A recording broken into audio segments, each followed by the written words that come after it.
What's up, everyone? I'm Coach D. We are about 15,000 subscribers away from 50,000 subscribers. And I know that sounds like a lot, but we have gained 10,000 subscribers in the last 13 days. So please keep liking, sharing, commenting, and subscribing to my page. I really do appreciate you guys.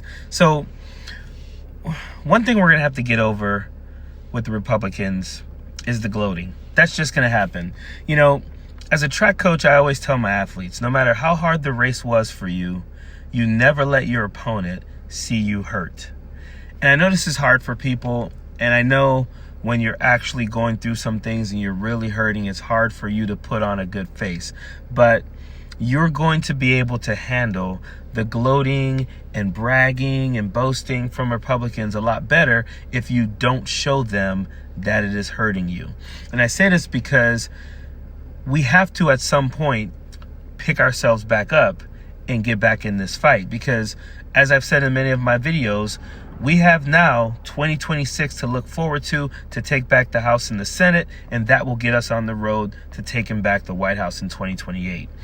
But Jim Jordan went on Dana Bash's show, and again, get through the gloating and the boasting and understand that we are not in a fight with people who are fighting in good faith. These people have perfected their way of blaming and pointing fingers and doing things that are disingenuous when it benefits them.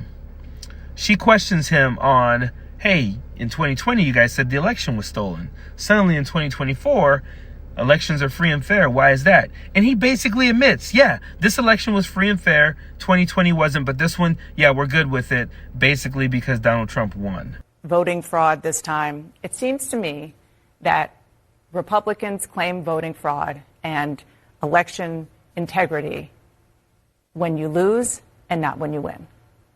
No. I mean, again, as I said before, this election, I think, was the greatest political comeback we've ever seen. I mean, he did something that even Teddy Roosevelt couldn't do, for goodness sake.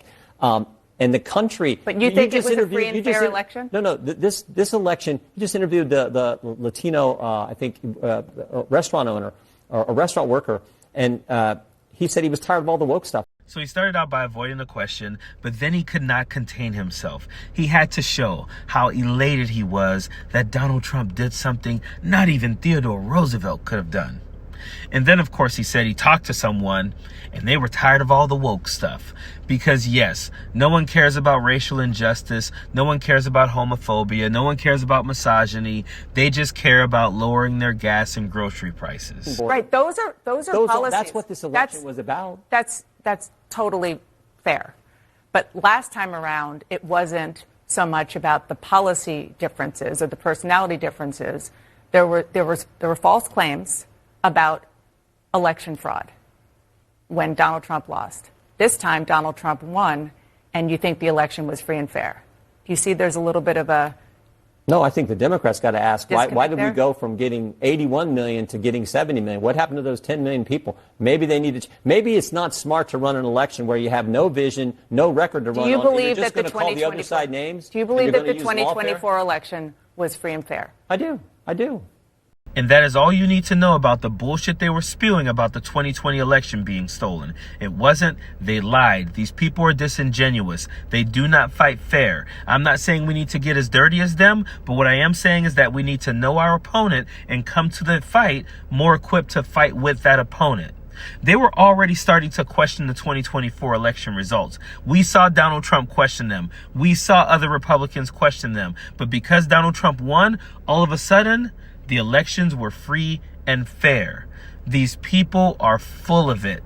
And again, we need to make sure we know our opponent. They came into this fight ready to lie. They came into this fight ready to be disingenuous. And we came into this fight thinking that we were fighting someone who was going to be fair. We're not. They never will be. And until we realize that, we are going to lose other elections. Listen. Get back into the fight.